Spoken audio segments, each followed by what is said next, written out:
This bracket locks it into my cross slide and compound so it cannot rotate. It's got a key on the bottom of it. It's tight. The trick is pressure before you ever start. Quite a bit of pressure. And a lot of oil.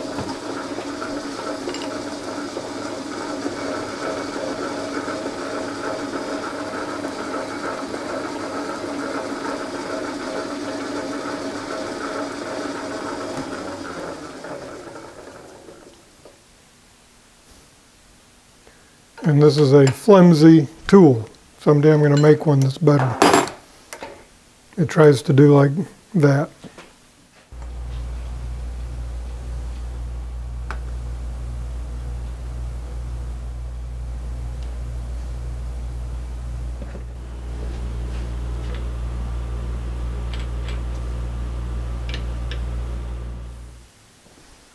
Okay. This is where I got to make a bearing to solidify the spindle. What I plan on doing is boring that out to fit over that shaft. But first I'm going to make a washer about 3/16 of an inch thick, maybe a 1/4 inch thick.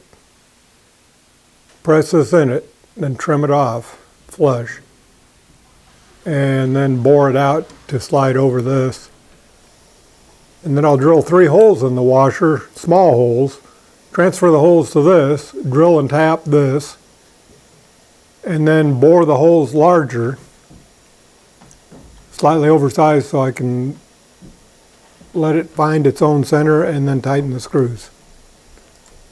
And the reason I only want to make it a 1/4 inch thick is because the thickness limits how far the spindle will travel up. I'll show you.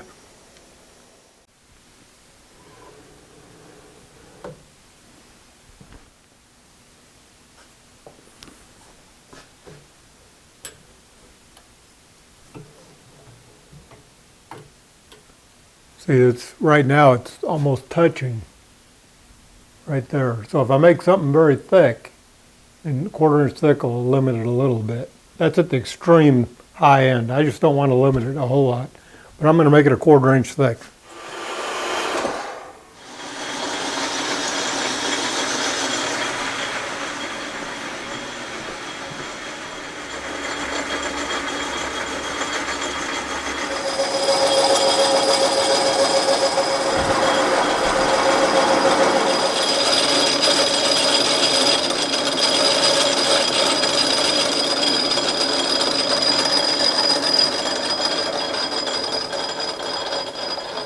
That would be hard to do without any notch in your jaws to hold that. That worked out great. Now I just reduced the diameter of that. That's about a 1/4 inch thick. None of this is really critical except the inside fit. Now we got to bore that out to 1 inch. And I don't think I have a 1 inch ream. If I do, I'll use that, but I don't think I do.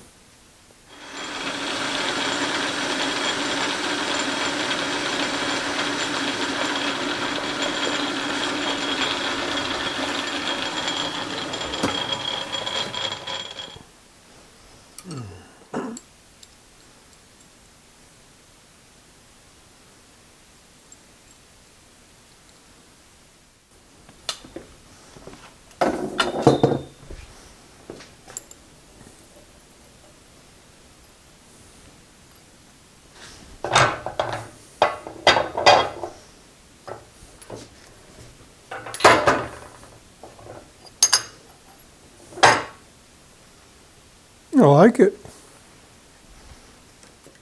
Okay, I got to go to 811. That means I need to take about 30 thousandths off. I will go a little less and remeasure. 25.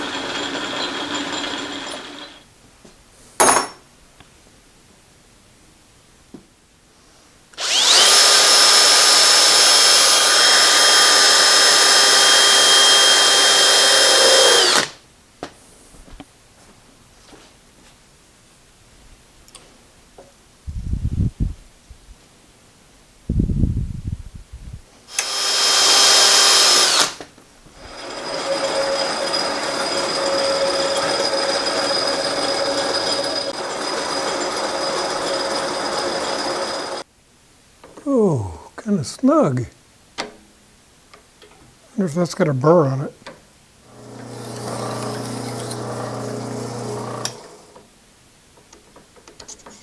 Oh, perfect. Boy. Perfect, perfect, perfect. Hallelujah.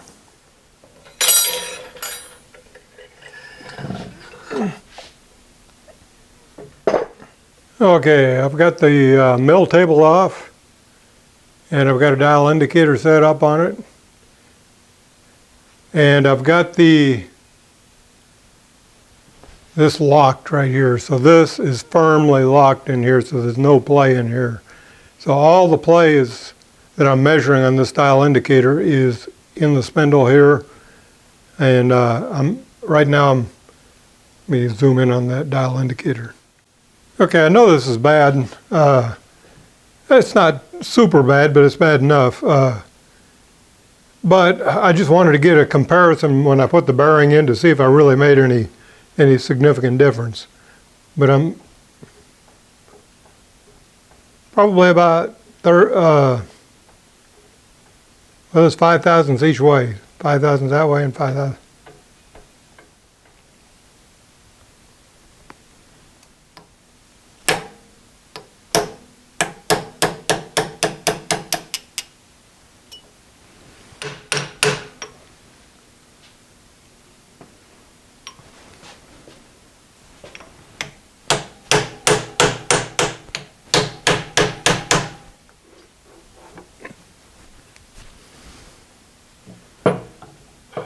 Yeah.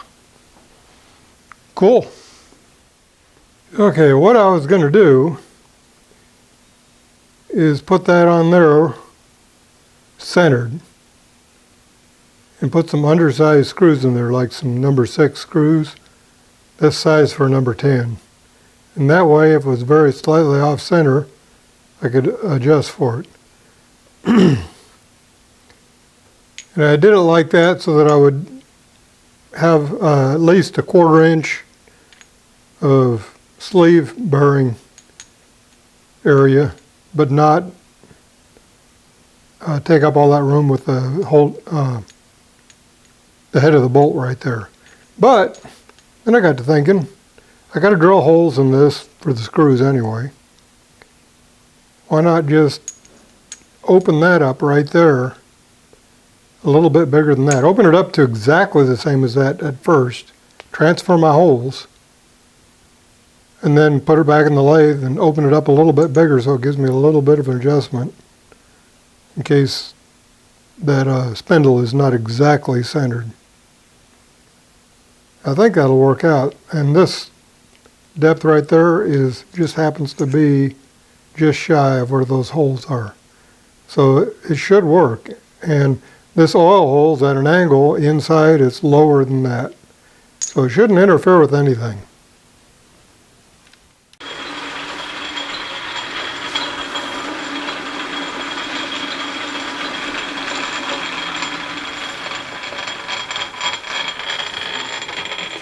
Yeah, let's get an idea how far I gotta go.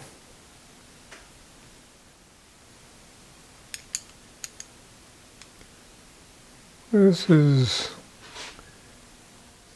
1.110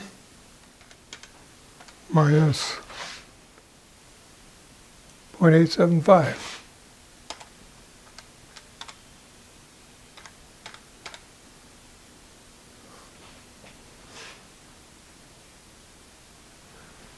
Go almost 100 thousandths. Boy, I hate to alter that significantly, but it doesn't hurt anything to do that. This is the first time I've altered anything on the lathe. Anything on the drill press. I'm going to do it.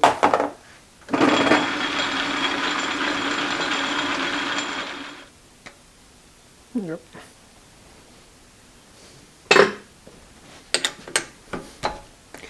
Now, I'll use that as the drill guide.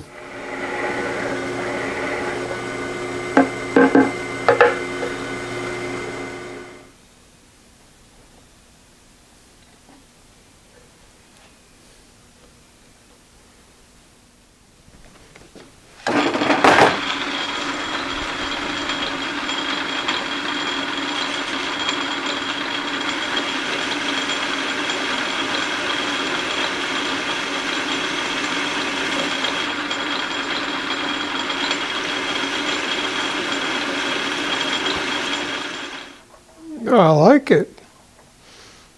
I think it'll work good.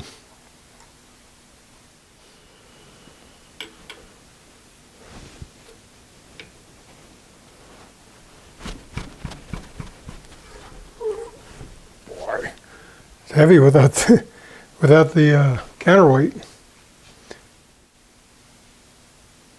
It's pretty good. I believe it's going to work good.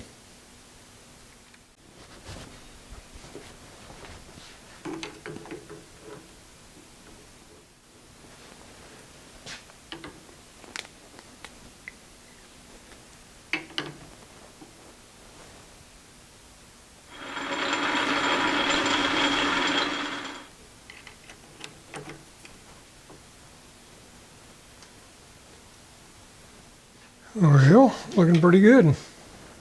Well, first thing I notice is no clicking noise. And I wonder, it's better. I didn't expect miracles, but it makes me wonder if how much of that is flex. And tighten this quill down some more.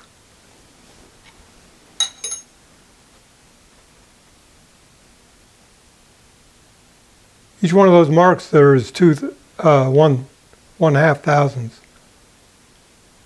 So I would say I've cut it about in half. And there's no more clicking noise. Of course, I can push more, and I could make it go around a full turn probably. But I'm putting about the same amount of pressure on it. Yeah, I'm pleased with that. I think it'll probably do a lot better. And it's really quiet. I don't know if you noticed it before. I don't know if the microphone picked it up, but before it was going tick, tick, tick, tick. And that was up here,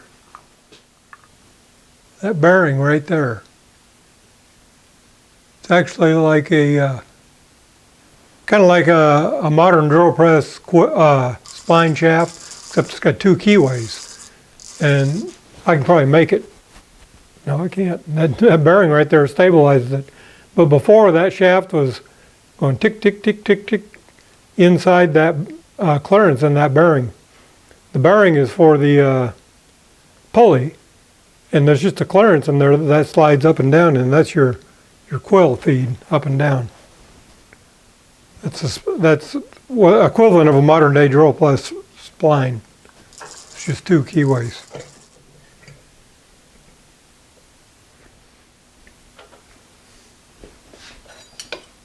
I can't wait to try this thing tomorrow, day after tomorrow rather. I get a new drill press vise for it, and we're going to try drilling some big holes, see how well it does.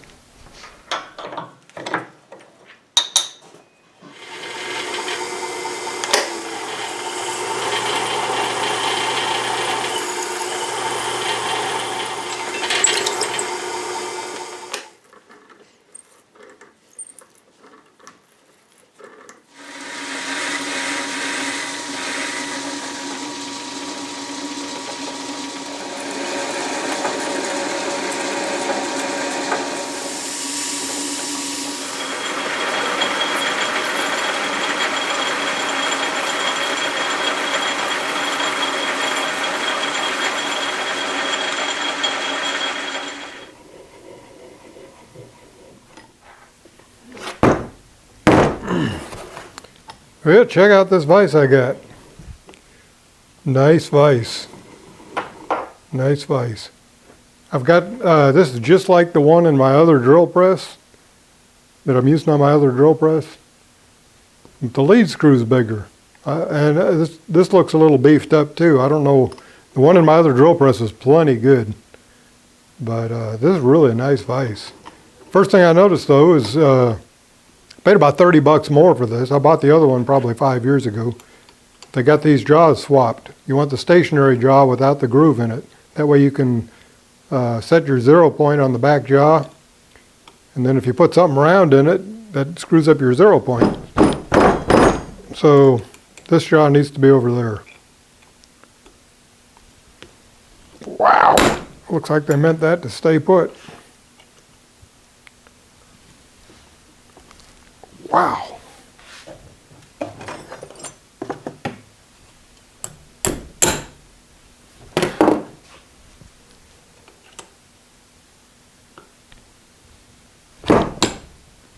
definitely not, did not want that to come loose.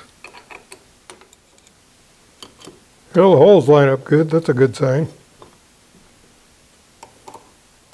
Okay. I like this vise. I was thinking about making some step jaws in there, where they got a little ledge on there. That's really handy, like maybe a 16th, 50 thousandths maybe, step in there. It'd be nice to make it either 100 thousandths or 50 thousandths. Probably 100 thousandths would be better, and maybe 100 thousandths deep. That way you could lay stuff in there like that. And with it being an even number, like 100 thousandths, if you wanted to come in 50 thousandths or half an inch, you could add 100 thousand, make it 60 thousand instead of 50. Be a convenient number to use. Anyway, let's put this on the new drill press and see what it looks like. Well, it adds some color, huh? To paint or not to paint? Should I paint it green? I don't know. That blue kind of adds some new color to it. Made some extra thick washers because my bolts were too long. I could have cut them off. Thick washers look nice, so.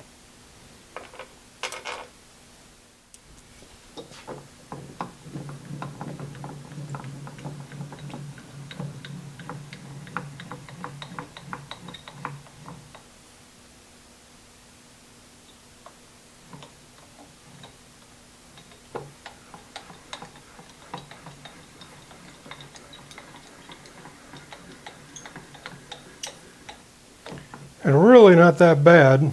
Each one of those increments is a half a thousandth, so we're within about 2 thousandths. I wish it was a little better. What we're seeing there, though, is some lead screw binding, and that's really the one negative for these tables.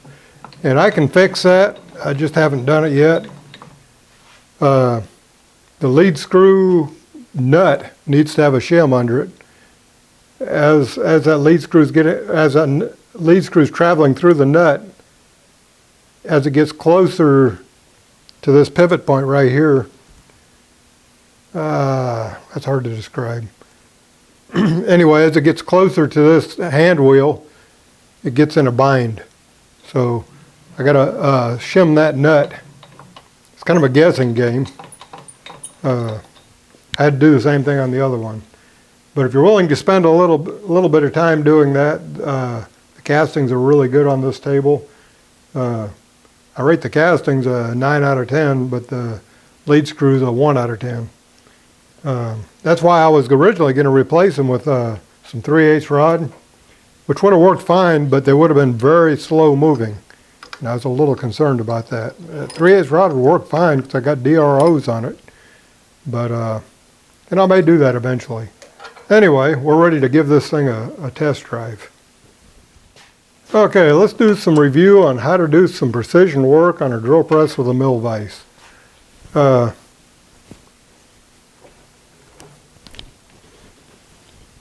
This is an edge finder. That's to find the edge of a surface. The way you use it, you do like this.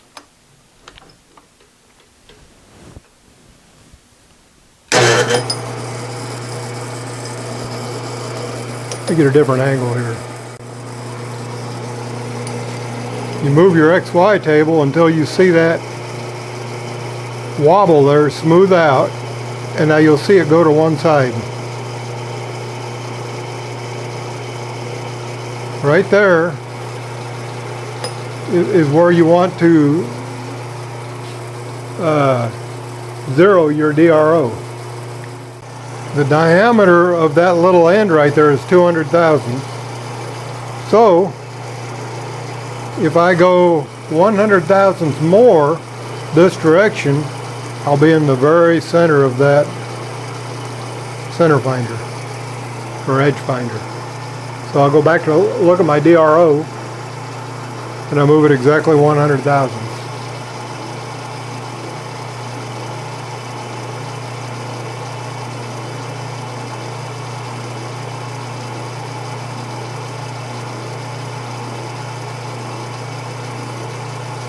100 and a half a thousandths there. There's 100,000. Then I hit 0 again.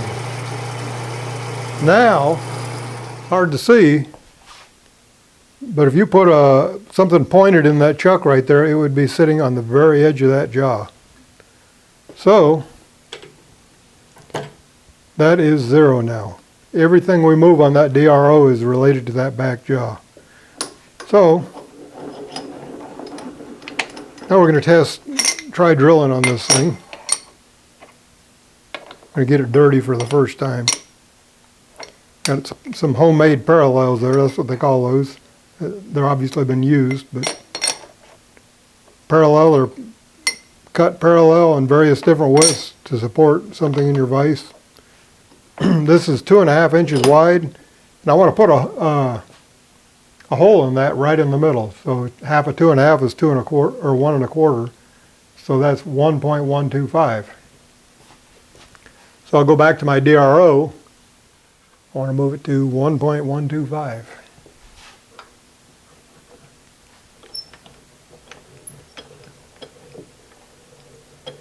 There's 1.250. 1.250. 1.125 would be 1 1/8. 1.250. That is 1 1/4. I locked my table down, and it moved a little bit when well, no. Now, I am exactly in the center of that piece of steel. Now, if I wanted to, I could find the edge of this. Let's go ahead and do that. Just like that. Reset my other DRO to 0. Go 100,000. Hit 0 again. Now I'm right there on the very edge. Now if I can go, if that piece is 2 inches or 1.5 inches wide, I can go 0.75 and hit the center of that, which is 3/4 inch. I don't know exactly what width that is, but I'm not concerned with it right now. But that's how you can do precision work with a DRO and a bell table. So we're going to lock all the axes, X and Y.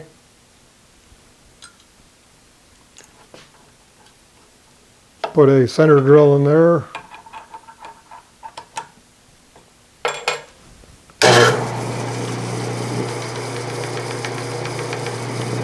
Start a hole. Put my 3/8 bit in there. I think I'm going to like this drill press. That was just a split-second move to give me my clearance for that bit. The only thing that's not going to be great on this drill press is it's kind of slow to change speeds.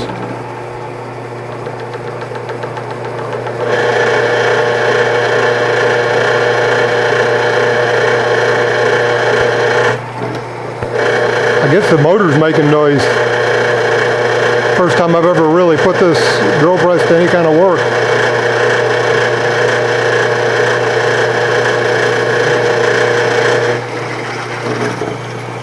I may have to replace that motor at some point. That motor's not in the best of shape. Okay, we're going to go to 1 inch now. That may have been too large a pilot hole for 1 inch. I don't know.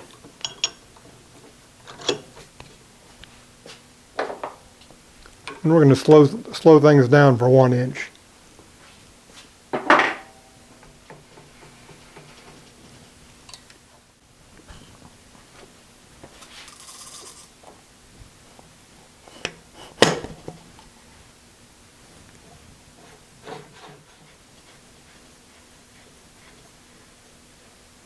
Okay, we're at slow speed now.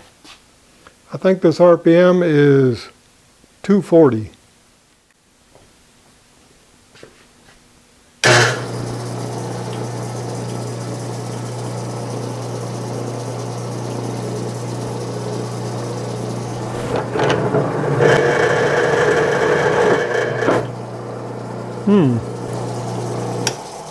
Did that just slip in the chuck, or was that the belt slipping?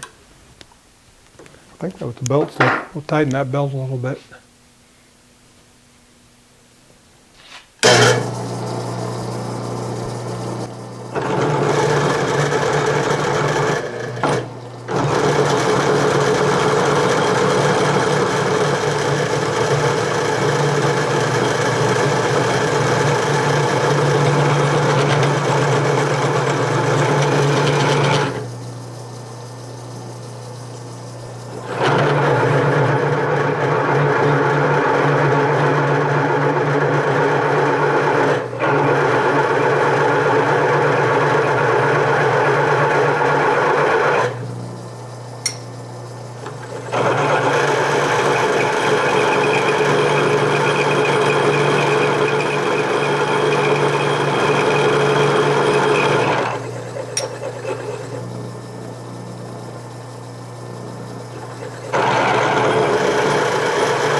Not too bad.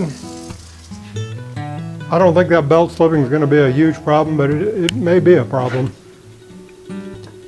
The belt was not extremely tight. Maybe I can tighten a little more. I see the belt is kind of a safety thing too, though. Anyway, I'm going to release 2 videos this week, I hope. I'm still waiting on some belt supplies. The next video will be on belt splicing, and I was going to incorporate it in this video, but I'm going to make 2 separate videos. But I think I'm going to release 2 videos this week if the belt supplies come in. And so that wraps up this video, and I appreciate you joining me, and be sure and subscribe and ring that bell.